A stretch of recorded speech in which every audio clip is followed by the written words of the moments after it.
Tenha acesso ao aprofundamento completo desta homilia, com chaves para compreensão, resumo e metas para a vida no site www.padremario.com.br. E no tempo do profeta Eliseu, havia muitos leprosos em Israel. Contudo, nenhum deles foi curado, mas sim Naamã, o sírio. Quando ouviram essas palavras de Jesus, todos na sinagoga ficaram furiosos. Levantaram-se e o expulsaram da cidade.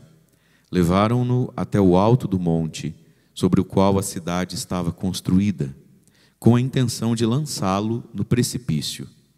Jesus, porém, passando pelo meio deles, continuou o seu caminho. Palavra da salvação. Glória a vós, Senhor.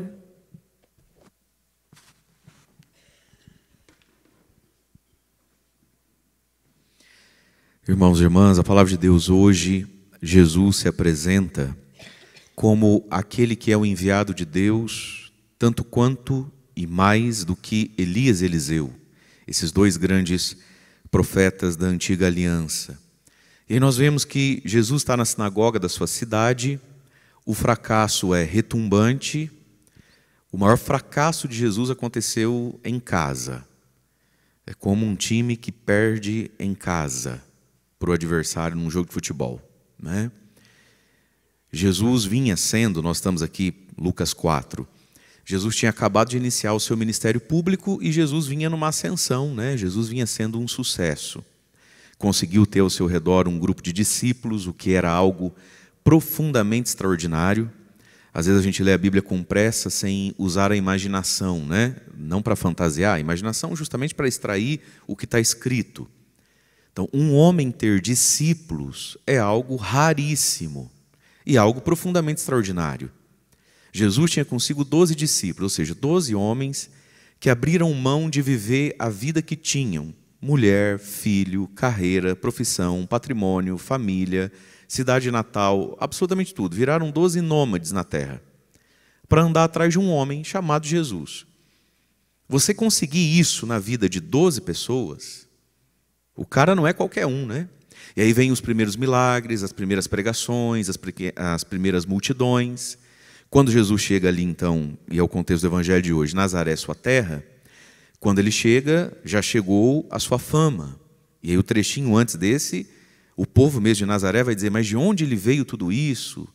Sua sabedoria, sua pregação e os milagres que a gente escuta dizer que ele faz, os milagres que ele faz, de onde é que vem tudo isso? Pois muito bem, esse Jesus, o único lugar que deu errado, o único pênalti que não entrou, a bola pegou na trave, foi em Nazaré, sua terra. A gente quase é forçado a pensar ou a imaginar que os nazarenos fossem grande coisa, não é verdade?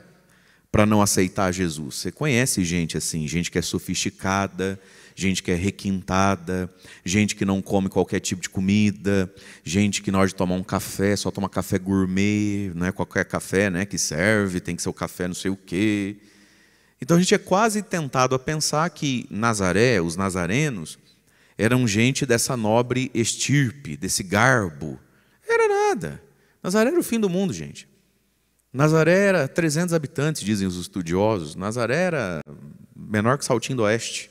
Pensa. Menor que Paulistânia, Mirante. Nazaré era nada. 2, a fama de Nazaré não era boa. As pessoas, e nós vamos ouvir isso de um dos discípulos, encontramos o Cristo, Jesus de Nazaré, mas de Nazaré sai coisa boa. Nazaré era muito pobre, Nazaré era muito pequeno, e entre os nazarenos havia gente que não era de muito bom nome, porque como Nazaré era muito o fim do mundo, alguns homens iam se refugiar em Nazaré. Como às vezes a gente vê em alguns distritozinhos muito afastados.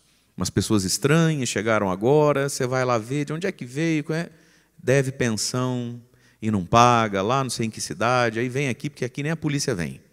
Né? Nem a lei chega aqui direito, é muito distante, o Wi-Fi não tem também direito. Então isso era Nazaré. Né? E foi nesse lugarejo de gente que nunca fez nada de útil com a própria vida, nenhum nazareno nunca foi nada, nenhum nazareno nunca foi do ponto A ao ponto B, nenhum nazareno foi importante, Foi com esse povo que Jesus deu errado. E aqui está, meus irmãos, existe às vezes duas coisas na nossa vida que podem nos atrapalhar na fé e que atrapalham muitas pessoas. Uma delas pode ser a presunção, a vaidade, o requinte, né? A futilidade, seja ela intelectual, seja ela material. Mas uma outra coisa que também atrapalha a fé é o excesso de pobreza espiritual, e que passa às vezes até por uma pobreza moral, material, né? Que às vezes até gera ou explica um pouco disso. Então, os muito ricos, os muito frescos, os muito fúteis, mas não nos iludamos às vezes com quem é muito simples. Porque existe uma tentação própria na vida muito dura, na vida muito pobre materialmente, que é essa rudeza, essa crueza, que não faz a pessoa entender diante do que ela está. Entende isso? E foi isso que Jesus viveu em Nazaré, sua terra, né? Um povo que se comporta como se fosse grande coisa, como se tivesse grandes parâmetros, como se tivesse grandes opções, e um povo que vai manifestar daí um pecado muito triste, o pecado da inveja. Isso aqui tudo, no fundo, é inveja. Como assim um de nós é tão bom assim? Não parece humilde essa frase? Quando a gente pega o Evangelho no contexto todo, parece até que eles são humildes quando dizem assim: mas ele não foi criado aqui conosco? O pai dele não era ali o Zé da carpintaria que fez a mesa lá de casa? A mãe dele não é a Dona Maria que faz leitura aqui na igreja? De onde ele vem tanta sabedoria? De onde ele vem? Não parece humildade? Parece, mas não é. Parece, mas não é humildade, isso é inveja. A inveja não entende como é que ele, tendo a mesma semente que eu, conseguiu tão mais do que eu. A inveja não entende como é que ele, debaixo do mesmo sol, na mesma segunda-feira, nas mesmas circunstâncias, está indo tão longe e eu não estou indo em lugar nenhum. Aí até parece humildade esse sentimento, quando na verdade é inveja. Muita gente é de fato invejosa, encruada e azeda. O outro tropeço do povo aqui com Jesus é o tropeço, claro, da humanidade de Deus. Deus que se faz humano, né? É muito difícil aceitar, não que Jesus seja Deus, né? Mas que Deus seja Jesus. Deus é isso? Deus é humano assim? Deus fala assim? Deus conta história assim? Deus trabalha assim? Você pode ver que muitas pessoas, elas conseguem com muito mais facilidade aceitar qualquer tipo de fé e religião estrambólica, exótica, misteriosa, do que aceitar a fé católica. Você deve ter dentro da sua casa gente que tem uma dificuldade imensa de aceitar a fé católica e a ritualidade e o cotidiano do ser católico. Mas de vez em quando te vem querendo: você já leu esse livro? Você já viu esse cara aqui falando não sei o quê, do símbolo secreto da estrela de Davi, que está estampada na terceira coluna à direita do Vaticano? E as pessoas, muitas, têm facilidade e propensão a acreditar em qualquer coisa exótica, estrambólica, ridícula, nonsense, brega, cafona, esquisita, do que aceitar uma fé encarnada na vida. Não é? Essa semana eu estava olhando ali minha agenda. Vocês têm que rezar por mim, gente, que eu já acordei rezando. Dei uma olhadinha na agenda. Tudo de fora. Tudo de fora. Agora até de outro país. Eu já falo: não. Geralmente, 80% disso. Você sabe o que é? A pessoa quer uma mágica.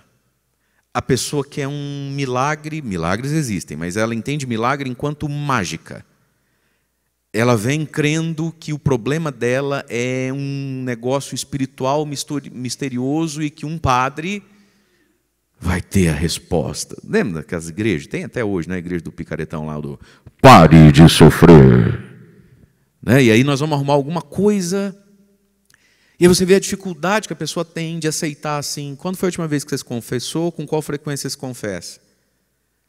Vai na missa todo domingo? Não casou na igreja por quê? Por que não faz catequese? Na sua cidade não tem grupo de oração? E aí começa, a pessoa não consegue o simples da vida. E ela vai apostar suas munições no exótico, no misterioso, no incalculável. Nazaré tropeçou em Jesus, porque não é, a parte mais difícil não é achar que Jesus é Deus, mas é aceitar que Deus é esse Jesus aí. Esse homem que fez a mesa lá de casa. Essa é a dificuldade do ser humano, né? Essa mediação humana. Com relação às mediações humanas da fé, nós temos aqui a primeira leitura, quando a gente ouviu a história, né, de Naamã, o sírio. Diz que ele era um homem muito estimado, muito querido pelo seu senhor, né? Muito estimado pela sua empregada lá da casa. Ele está com lepra, né? E a moça que faz a faxina da casa disse assim para a esposa dele, para sua senhora, né? Se ele conhecesse o profeta que tem lá na minha cidade, lá numa dessa, ele ficaria curado, né? Olha que menina sem nome, que mulher, ela é sem nome, interessante. Ela é a empregada doméstica de um homem muito rico. E ela evangelizou o homem muito rico. Que coisa linda essa mulher sem nome aqui. Igualzinho você, né? Que tem assim uma facilidade, que tem assim uma alegria, que tem assim uma coragem de falar de Deus, de Jesus, da homilia do Padre, de São José, seja para quem for, ainda que seja mais rico do que você. Parece que eu estou te vendo nessa história. Porque como é feio, né, minha gente? Como é triste alguém conhecer a fé e ser jacu. Aliás, fé e jacuzice é duas coisas que não podem habitar no mesmo corpo, né? Ou tem uma ou tem outra.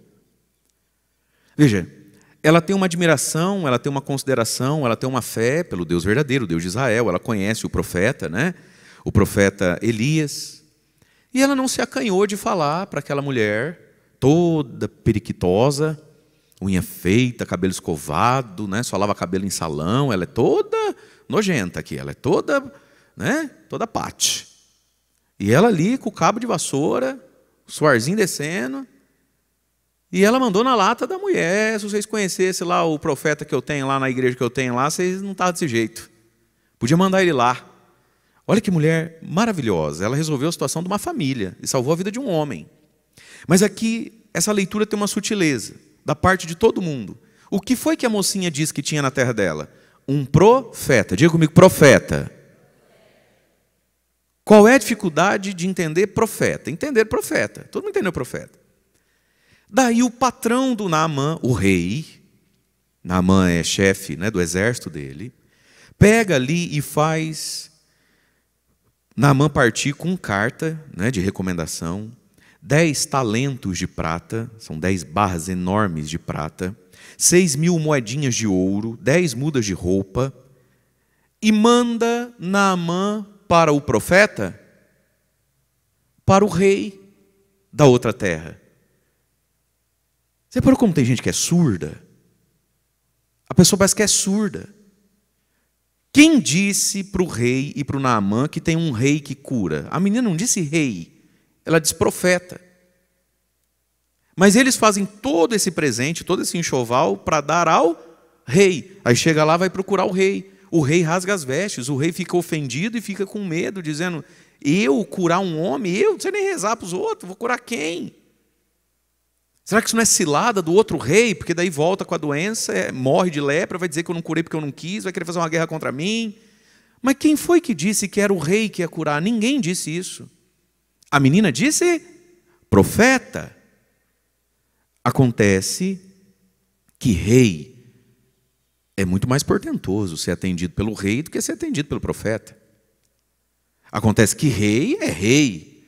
Amigo, ele é rei, mas não é profeta. Gente, tem gente que é dono do ouro e da prata, mas não tem fé.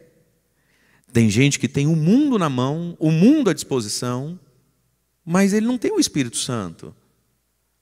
E foram para o endereço errado, sendo que o endereço estava claro. Vai lá procurar o profeta. O cara chega na cidade e fala assim: onde é que está o rei? Mas o rei não entende dessas coisas. Percebe isso? A gente na vida tem que aprender a dar ouvido aos outros. A gente não aprende, a gente não cresce, a gente não melhora se nós somos ignorantes e surdos.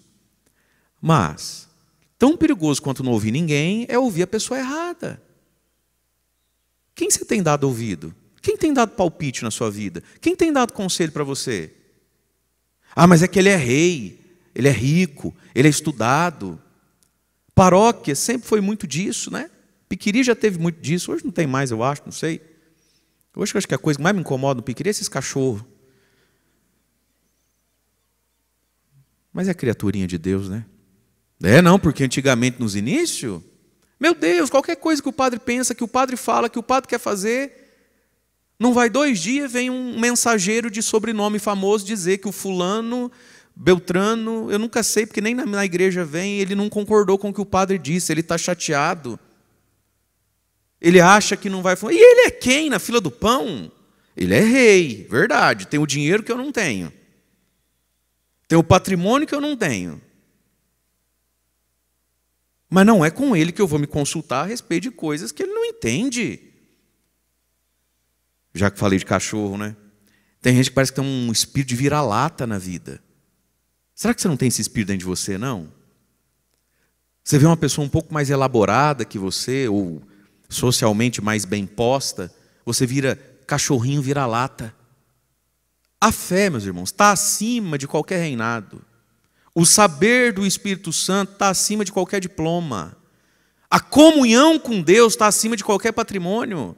Ele é rei, mas de profecia ele não entende. Então ele que entra na fila do profeta igual os pobres. Mas olha o Naamã com síndrome de vira-lata,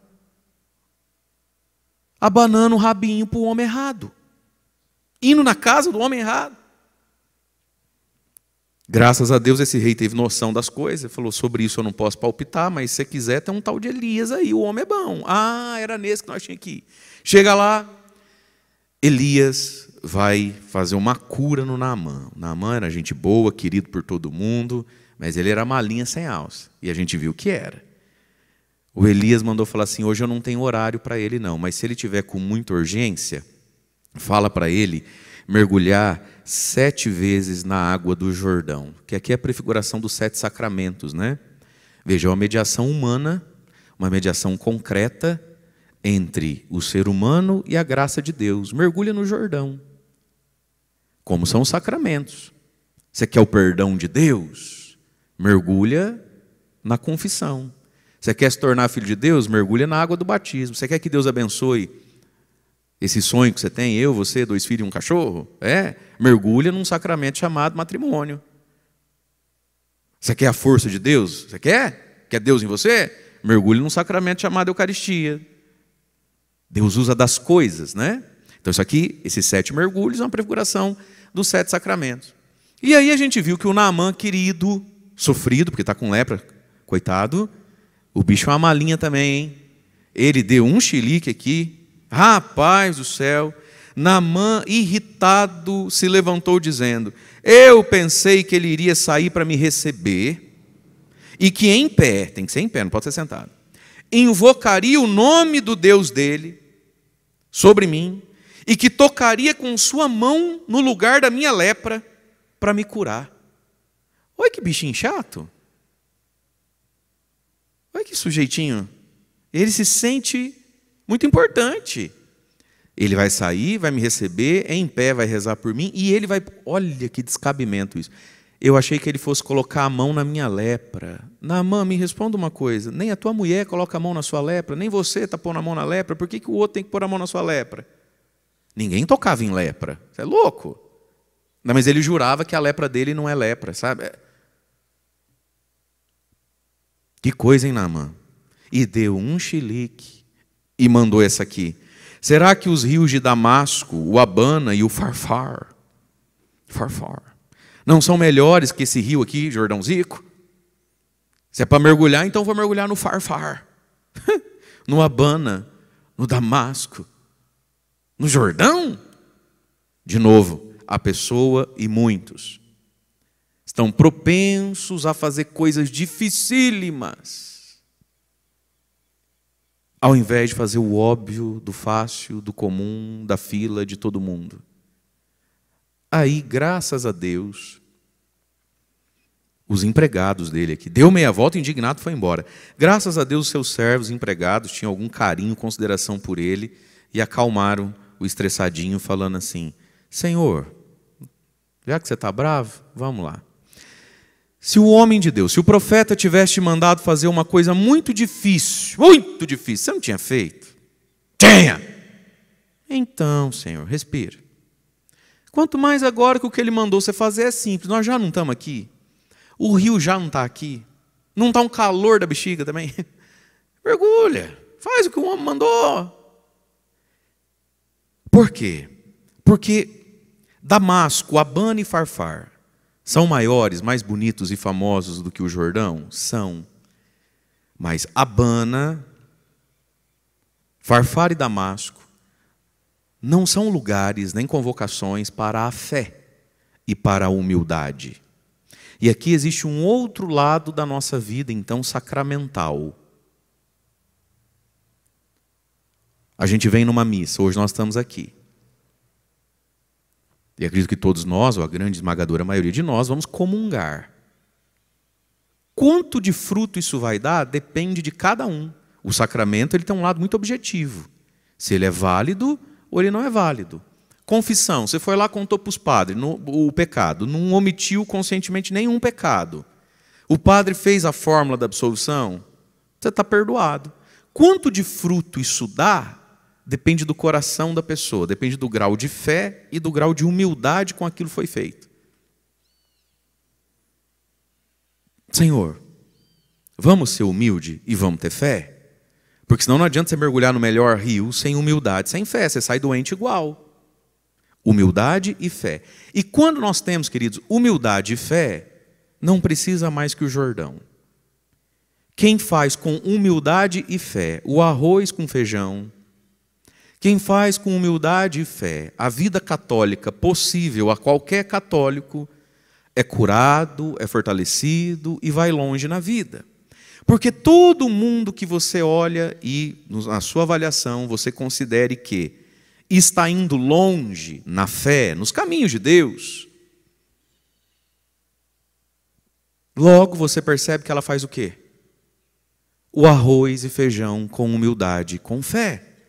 O que tem de extraordinário em quem você acha extraordinário? Pense aí pessoas que talvez você tenha como extraordinárias no que se refere à fé, a reino de Deus, a igreja. O que elas fazem de tão diferente? A resposta é nada. A resposta é nada. Elas fazem um arroz com feijão, um bifinho, 2 tomatinhos cortados, um alface, jogou um limão em cima. E na correria não tem nada, é só água mesmo, se tiver com sede você toma. As pessoas que às vezes você olha e fala, eu queria ter a fé que o fulano tem. O que essas pessoas fazem de exótico, de misterioso? Me conte seus segredos. Nada. A resposta é nada. Faz o Jordão com humildade e com fé. Mas aí, o malinha sem alça que não quer o Jordão com humildade, com fé, vai correr a vida inteira atrás de Damasco e Farfar. E vai se frustrar. Porque daí mergulha no Farfar. Mas faz sem humildade, faz sem fé. Aí fica aquela frustração. O Jordão, meus queridos, é a vida católica possível a todos nós. Ao Papa, ao vigário, ao pároco, ao leigo, ao fiel, à religiosa, ao coroinha, à senhorinha que veio na missa. Essa vida católica comum possível é poderosíssima. Se feita com fé. E é só isso. E aí então, conseguiram acalmar o malinho aqui, ele mergulhou, e não é que ficou curado, gente? E não é que ficou curado? Porque fica curado. Porque fica curado. Mas o grande problema do ser humano é isso, quando ele é convidado ao simples e constante que exija dele humildade, a pessoa fica descrente daquilo. Ela fica descrente daquilo. Chama uma pessoa para fazer quaresma com missa diária para você ver, ela não consegue crer que é ali que resolve. Fala para uma pessoa assim, aprender a rezar o terço todo dia, ela não consegue acreditar que é aquilo que resolve. Aí, de vez em quando, cata o padre em alguma esquina em algum lugar, puxa a barra da saia do padre e pergunta assim: quando é que o senhor vai trazer o fulano na paróquia? Quando é que vai trazer a fulana de novo na paróquia? Ora, se isso fosse tão solucionador assim, não precisava trazer de novo. Você já não foi na primeira? Por que está precisando de novo? Está precisando de novo porque não faz a vida católica possível com humildade, com fé e com inteireza. É por isso que está precisando de novo trazer fulana. É por isso que está precisando de novo trazer fulano. É por isso que está precisando de novo de outra coisa. O Damasco, minha gente. O Damasco é a vida católica possível a todo católico. Se bem feito, se bem mergulhado, pode todas as coisas. E aí isso reflete, quando a gente vai entendendo essas coisas, o refrão do Salmo: minha alma tem sede de Deus, do Deus vivo.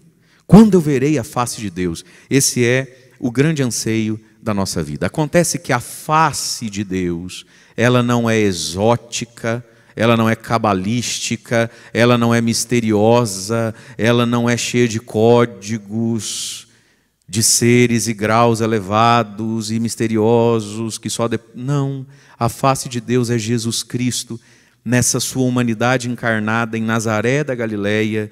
A face de Deus é Jesus Cristo dado nas coisas tão humanas que são a comunidade, o irmão e os sacramentos. Quer ver a face de Deus? Dá para ver a face de Deus antes de morrer, inclusive. Só que a gente não consegue aceitar que isso seja a face de Deus. A gente tem algum sentimento de importância em nós, que a gente acha que a gente merece uma face de Deus muito mais rebuscada, elaborada, espiritualizada, quando a face de Deus é essa aí mesmo. Dá para ver a face de Deus, dá para ver o Deus vivo. E aí então Jesus, lá dentro da sinagoga, depois do seu fracasso, da sua primeira pregação, e única vez que isso acontece com ele, então ele vai dizer, né, de fato, no tempo de Elias, não choveu 3 anos e 6 meses, grande fome houve, tinham muitas viúvas, Elias tinha o dom dos milagres, Elias multiplicou pão. Deus não pôde enviar o Elias para socorrer nenhuma viúva faminta, só uma lá de Sarepta, na Sidônia, até pagã, meio confusa religiosamente, devia ser essa senhora. Jesus está se apresentando aqui como Elias, ou seja, quem é Jesus? Jesus é aquele que tem a chuva que nos falta. Jesus é o pão que nós não temos. E quem somos nós? Nós somos a viúva, sem chuva e sem pão. Só que as viúvas de Israel não reconhecem em Elias. Então fica sem. Então fica sem. Aí ele dá o segundo exemplo, no tempo de Eliseu, muitos leprosos em Israel, só um foi curado, nós ouvimos aqui, Naamã, o sírio. Quem é Jesus? Jesus é aquele que cura a nossa lepra. Só que se o leproso não entender isso, vai ficar sem.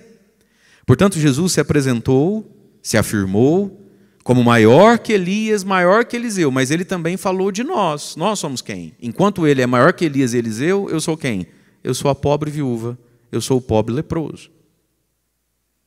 E esse conhecimento de si mesmo é uma graça de Deus muito bonita que a gente tem que pedir. A graça de se reconhecer, de se perceber. A graça de se saber quem eu sou. Porque o que tem de gente, o povo fala, né? Aquilo ali, como é que é? Come quiabo, arrota caviar, né? Já ouviu essa, né? Aquilo ali acho que está com o rei da barriga. A pessoa ela não se percebe que é uma leprosa, que é um viúvo, que está precisado, que está necessitado.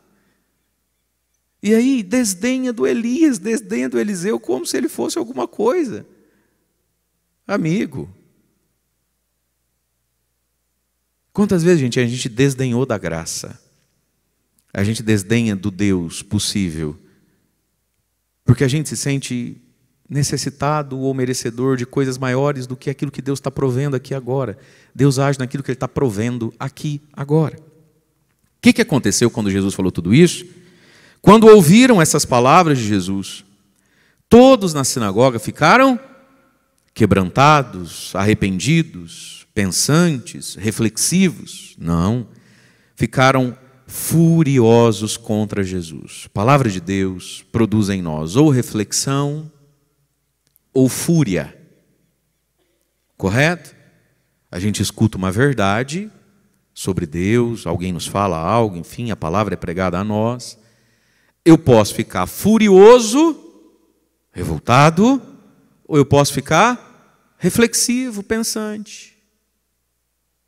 Eles escolheram ficar furiosos contra Jesus. Levantaram-se, expulsaram Jesus da cidade, e não só expulsaram, o levaram para o alto do monte que tinha lá, sobre o qual a cidade estava construída, com a intenção de jogar Jesus no precipício. No judaísmo, quando havia o templo, já desde o ano 70 da nossa era não há mais o templo. Quando havia o templo, havia o bode expiatório, no dia do Yom Kippur. Uma vez por ano, o sacerdote impunha as mãos sobre um bodezinho lá, um cabrito, e orava sobre ele todos os pecados do povo, e soltava o bicho, ou jogava no precipício, ou soltava num deserto muito grande. É o bode expiatório, para levar embora o mal. Né? Então eles pegam Jesus e querem jogar Jesus do precipício. Jesus, porém, passando pelo meio deles, beijinho no ombro para o recalque desse povo, que nunca ia ser nada na vida mesmo, Jesus segue o seu caminho. E continuou pregando, continuou curando, continuou fazendo milagres. Vai se instalar em Cafarnaum. Vai morar por ali, ali vai fazer milagre a rodo. E em Nazaré da Galileia, aquele fim de mundo nunca mais voltou. Nunca mais voltou. Nunca mais foi lá. Gente, ninguém de nós duvida, nenhum de nós duvida, que Jesus ama, que Jesus perdoa, que Jesus é misericordioso e generoso. Não é verdade? Ninguém duvida disso, duvida? Mas em Nazaré, ele não voltou nunca mais. Que coisa. E Nazaré continuou a mesma. E de Nazaré vem coisa boa? Não, não vem. Porque o único que veio, para ser bom, teve que sair dali. Para ser bom, teve que sair dali. E Nazaré continua aquela coisa, sem graça, sem sal, sem bênção, sem fama. Conseguiu expulsar a única coisa que prestava. Tá povinho ruim, hein? Você já estava quase ficando com dó de Nazaré, né? Eu também. Povinho ruim, gente. E aqui está, queridos. Para Deus fazer algo em nós, a gente precisa ter alguma fé em nós mesmos também. Você pega a pessoa mais fracassada que você possa encontrar, que esteja assim, pastando, penando. Possivelmente ela acredita que Deus é todo-poderoso, que Deus existe. A grande maioria das pessoas que estão assim, com a vida muito empacada, um ou outro resolve virar ateu ou à toa. O resto todo continua tendo fé. Mas muitas pessoas, elas não conseguem ter fé nelas. Não conseguem associar essas duas coisas.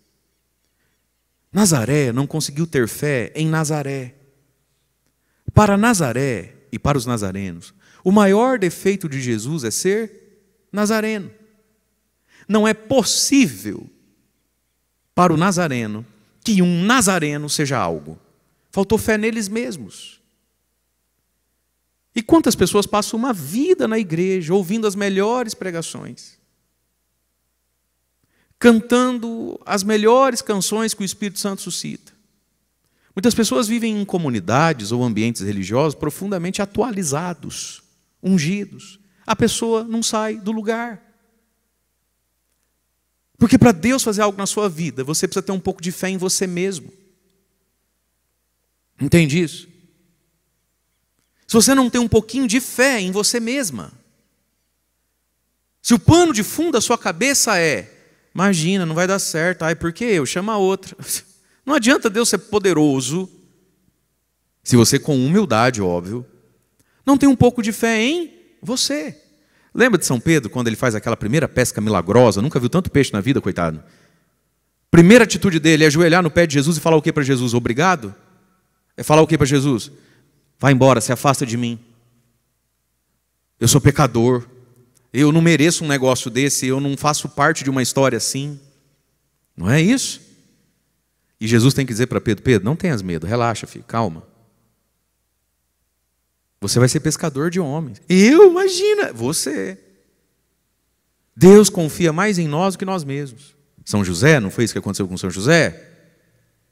Quando Maria ficar grávida, por que ele quer fugir? Porque ele acha que Maria traiu ele? Claro que não.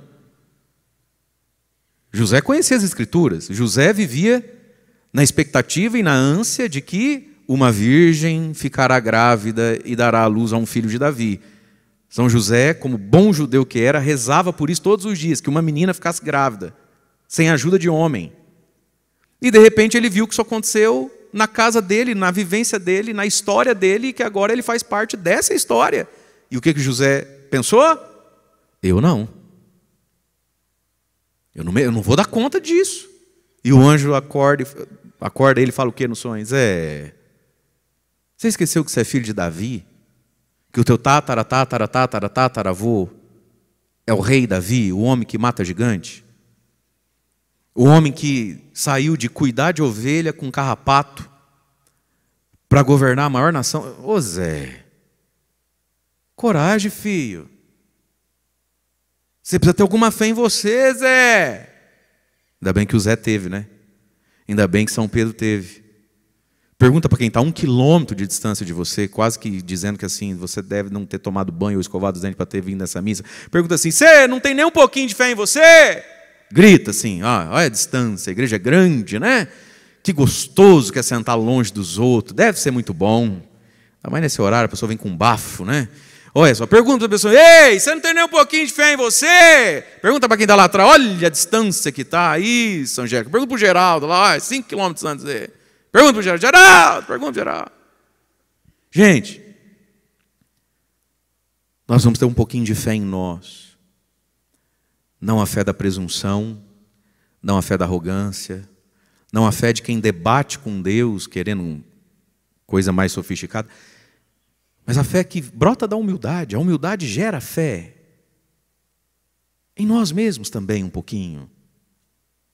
E Nazaré jogou fora Jesus. E Jesus, passando pelo meio deles. E não duvidemos que Jesus fez isso com bastante tristeza no coração. Você já sentiu a dor de querer ajudar e a pessoa não entender que precisa ser ajudada? Quão bom seria a ajuda? Você já sentiu a dor de uma derrota que não é sua, é do outro? Já viveu essa dor? De dilatar o coração para um ignorante? De dilatar o coração para um tacanho? De dilatar o coração para um mesquinho? De dilatar o coração para um descrente? Não dói na gente? Você vê que a pessoa vai ficar para trás. Só ela não está vendo isso, né? Nós estamos vendo por ela. Quanta coisa boa ela não vai viver, quanta coisa boa ela não vai possuir, e vai continuar amarrada nessa miséria de vida. Dói na gente, não dói? Foi com essa dor que Jesus foi embora. Mas ele foi embora. Passou pelo meio deles, continuou o seu caminho. Peçamos hoje, irmãos e irmãs, a graça da humildade e a graça da fé. E a graça de fazer o nosso arroz com feijão com humildade e fé. Todos nós temos o nosso Jordão para mergulhar, né? A fé católica que nos é possível. Louvado seja nosso Senhor Jesus Cristo. Agora que você já assistiu, você pode ter acesso ao aprofundamento, ensinamentos práticos e as metas para a vida a partir dessa homilia. Acesse www.padremario.com.br.